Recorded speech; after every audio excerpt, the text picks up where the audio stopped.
On today's episode, Kellis Robinett, who covers Kansas State for the Kansas City Star and the Wichita Eagle, calls in from Manhattan. We talk football, men's basketball. How about some tailgating and summer beer choices for you as well? This is Sports Beat KC, a sports podcast presented by the Kansas City Star, and I'm Blair Kerkhoff.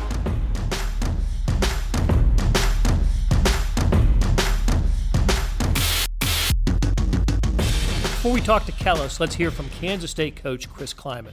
Going back to receivers, who did impress you most during the spring? Joaquin Gill really jumped out at me. I thought he was an exceptional player that made plays an awful lot. I think Dalton Schoen runs exceptionally good routes and has got great hands and does some really good things, and I know that Skylar trusts him. Those two jumped out at me. I think Landry Weber's got a chance. Sebastian's got a chance. We've got some guys that, Malik was banged up a lot. Phillip was banged up a lot. So some of those guys that people know about, we didn't get a great opportunity to see enough of. Kellis Robinett, the Kansas State beat writer for the Kansas City Star and Wichita Eagle, joins us.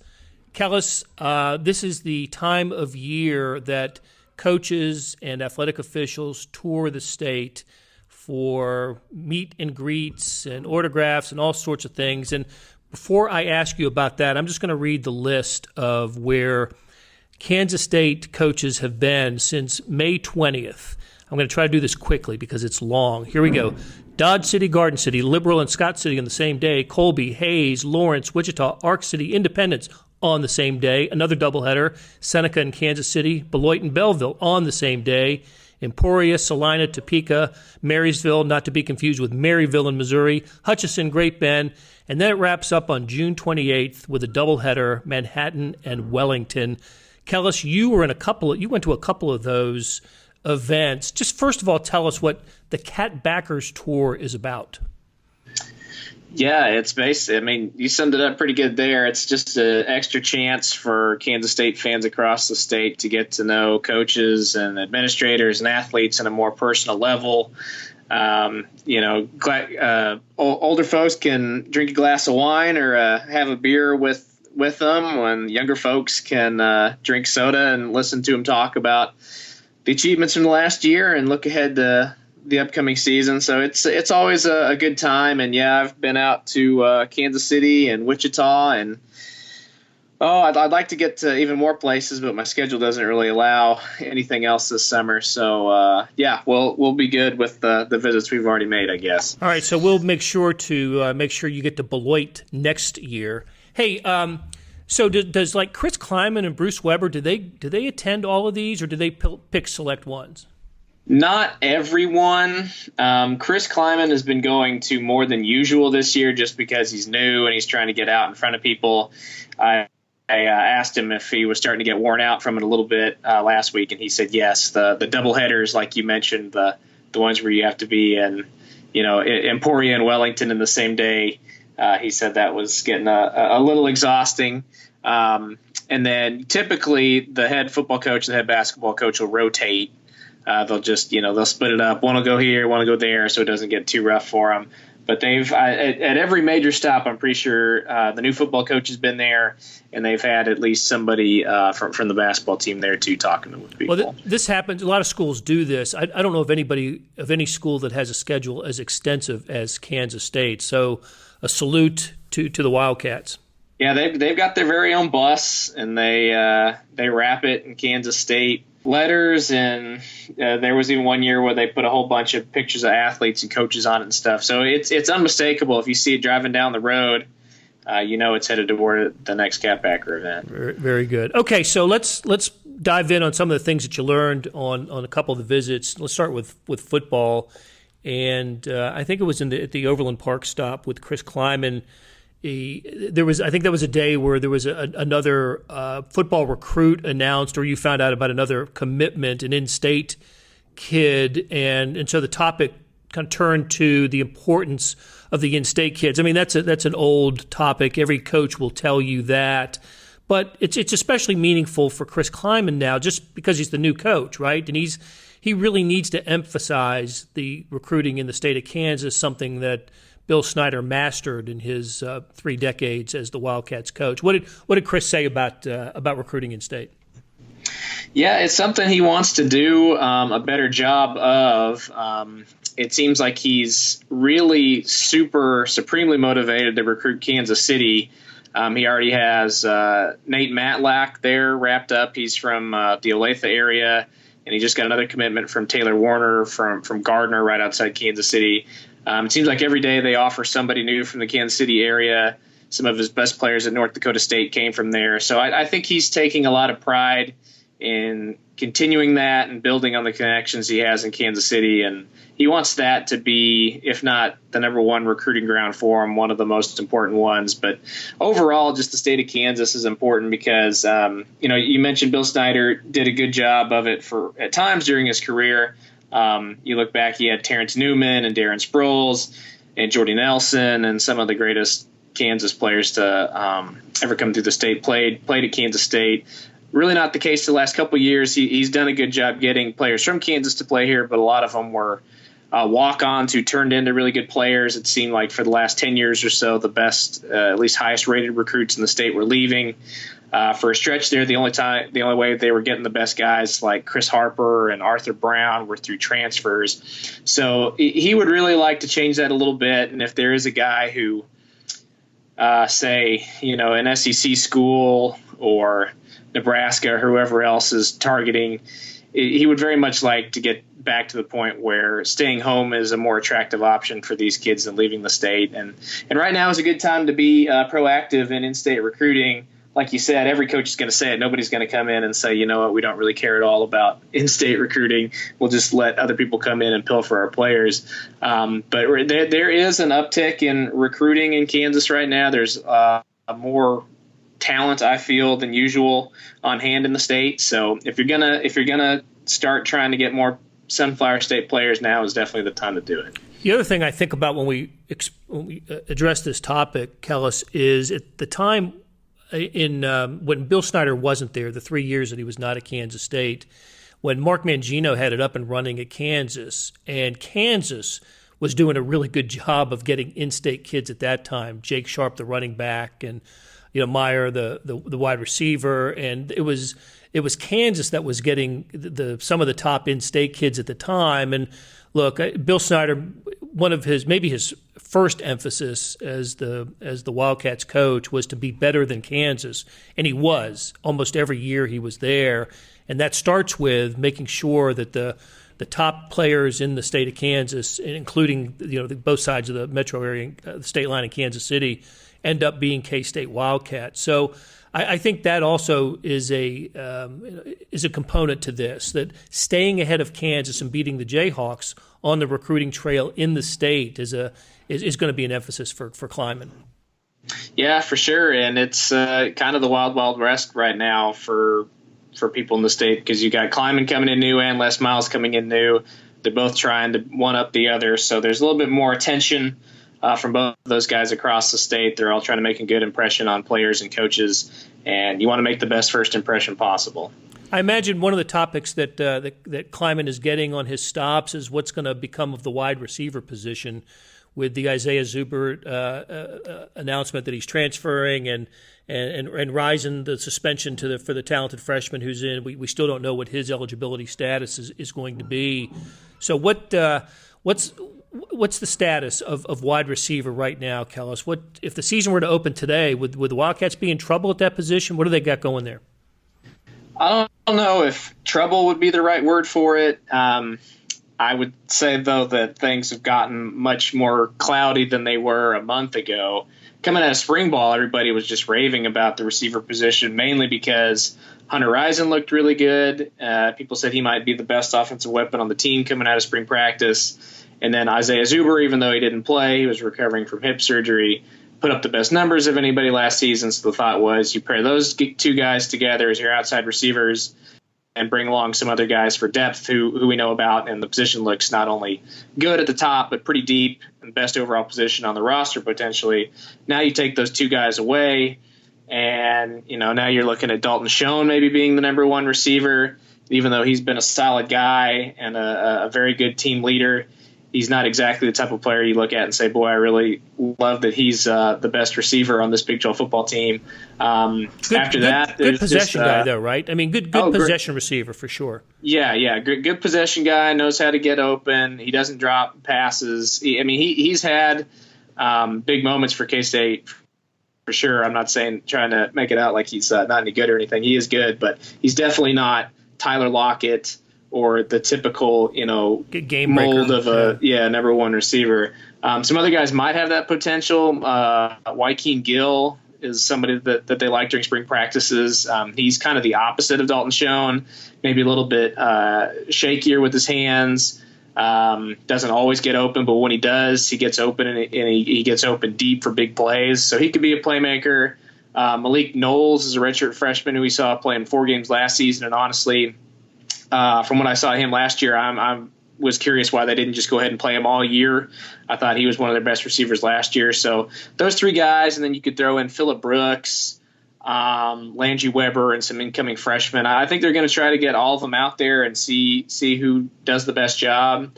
I guess if there is a position where you were going to lose 2 potential starters on this team, that's probably it. That's about the only one where they had enough numbers where you could really weather it and still think, okay, we're not crushed there.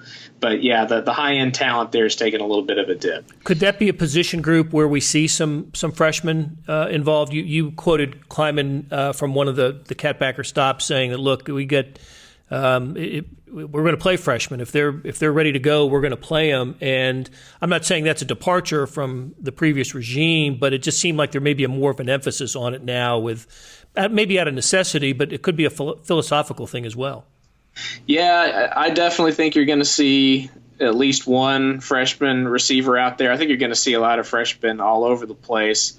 But the guy everybody wants to see is Joshua Youngblood, a receiver from Tampa, who they got kind of at the last minute. He actually had a pretty good offer sheet. Just for whatever reason was still available. Chris Kleiman came in after he got the job and convinced him to come in and play here. He's really fast. And is the type of guy who could come in and maybe make some big plays. I think they'll get him involved there and at running back maybe a little bit, try to get him the ball in some creative ways. But they're going to do the same thing at running back. They've got a lot of freshmen coming in there. They're going to play linebacker. I think his philosophy, Chris Kleiman's philosophy, is if they're healthy and ready to contribute, might as well just get them out there, even if it's just on special teams, get them the experience, boost our roster as much as we can. So I think we're going to see more freshmen than ever play next season.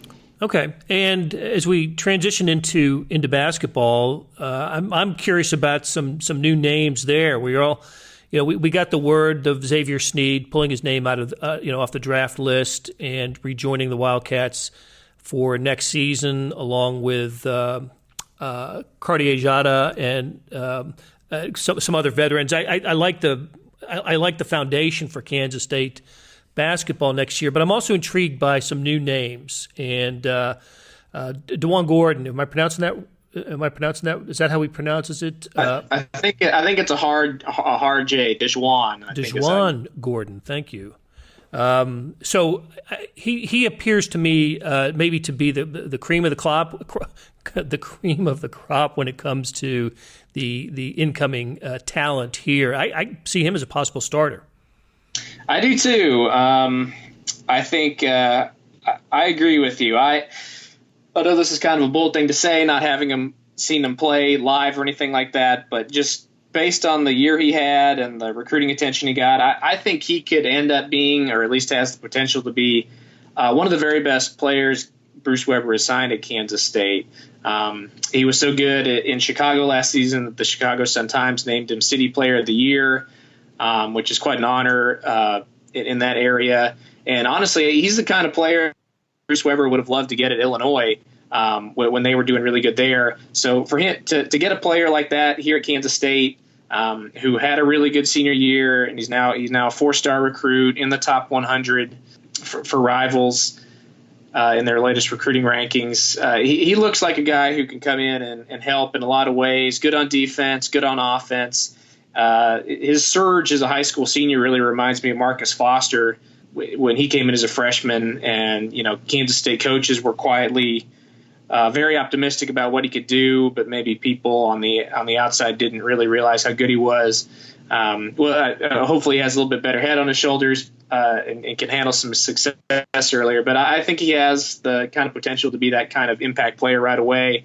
But I think all the new guys will get a chance to contribute. We heard Chris Lowry say last week that basically the way the roster is set up, they're going to have no choice but to play two freshmen at power forward, Montavious Murphy and Antonio Gordon, and basically just let them split the position. So you're going to see a whole lot of those guys as freshmen. And then the other, I guess, wild card is David Sloan, the JUCO guy they got, who is another person the coaches are really quietly pumped about. He had a really, really good offer sheet coming out of high school, former top 100 recruit. He's from Louisville. Rick Pitino, when he coached there, wanted him to play for Louisville, so that kind of shows you that there were other coaches out there that thought he would be really good, but because of some transcript issues, ended up at junior college, and now he's getting a second chance at Kansas State. So if he can get that mojo back and maybe be as good as advertised, this could be one of their better recruiting classes. Very good. Okay, Kellis, listen, I'm a constant reader of your Q&As that you put out there. Those are really well done, and in fact, we'll link to this in the show notes. But I always enjoy getting through your answers about from Kansas State fans about football and basketball and whatnot. But I especially enjoy the questions you get about, like, say, tailgating breakfast food for the 11 a.m. kickoffs. And I gotta wonder why you dismissed the bacon and eggs and pancakes and went straight to the breakfast taco. That is a man. You're grilling me on this. I didn't expect. Well, that. You're not grilling, and I think that's the point here. It's almost like you want the prepared tacos, breakfast tacos. You don't want to do any grilling in the parking lot. Well, you kind of need the griddle if you're going to do all that stuff. I suppose if you own a griddle, a portable griddle that you can set up and use propane on in the parking lot, then yeah, I guess you could go ahead and do that. But the pancakes to me is just such a mess. I tried to make pancakes for my wife on Mother's Day a few weeks ago, and that just was a fiasco. The pancakes turned out okay, but it took so long to clean up and everything. I can't really envision doing that in a parking lot before a football game. So I tried to stick to some easier things like meat and eggs and tortillas. And maybe some cheese if you can keep it cold. So that's the way I was thinking right there. Get a little, and plus you can get a little bit more protein in that way than just the pancakes. There you go. She didn't clean up the mess, did she? No, I did. Okay, but okay. The mess was so big, she questioned that I wouldn't be able to clean it up. The whole enterprise came into question, huh? Yes, it was. Yes, there were many complaints before the food was even served. So I'm kind of anti-pancakes at the moment. Okay, so this runs a little deeper than I'm sorry I picked a scab there. That's you're wounded. I can tell. So. All right, Kellis, I got one more for you. So if I had to submit a Q&A, I would have asked you about summer beers. Do you downshift from the winter and the cold weather beers to the summer beers, or are you just kind of the same beer guy year round? No, my beer tastes shift with the season rather prominently. If it's even a hint of fall in the air, I'm looking for Oktoberfest. If it's starting to get cold outside, I'm looking for more IPAs and winter stuff. And then once the sun comes out and it gets warm again, I'll start looking for some beers that are more lower in ABV, some stuff you can drink more of than just one. So yeah, right now in my fridge I've got some. I guess you can call them summer beers. I got right now I'm leaning toward the Mexican lagers. I've been on that kind of kick lately. And also, if anyone who makes a fruity IPA, if you put a little grapefruit in there, I'm a sucker for that stuff. Boulevard, their tropical ale is pretty good. That's an example. And the other thing I like doing is Manhattan Special pineapple beer. You take basically any light beer you got around the house that doesn't taste very good, mix in some pineapple juice with it, or if you're feeling really bold, you can put some coconut rum in there too, make it taste like a pina colada. That's with a Busch Light. Yeah, you could do it with the Busch Light here in Manhattan. Their specialty is doing it with Milwaukee's Best, or Old Milwaukee, I should say, Old Milwaukee. Okay, well, you order Old Milwaukee, you mix in pineapple juice, and then you can maybe throw in some hard booze on top of it. It tastes really good. It's the best way I've seen anyone go about making light beer taste better. Okay, so if a brewery or just a local beer establishment needed someone to to test a little bit, would you be willing to help out there? Or? I am always available for beer tastings. Sounds yes. good. you can come on out and help me. I would do that. All right, Kellis. Hey, thanks for the info, and we'll talk to you again soon. All right, Blair. Always a pleasure.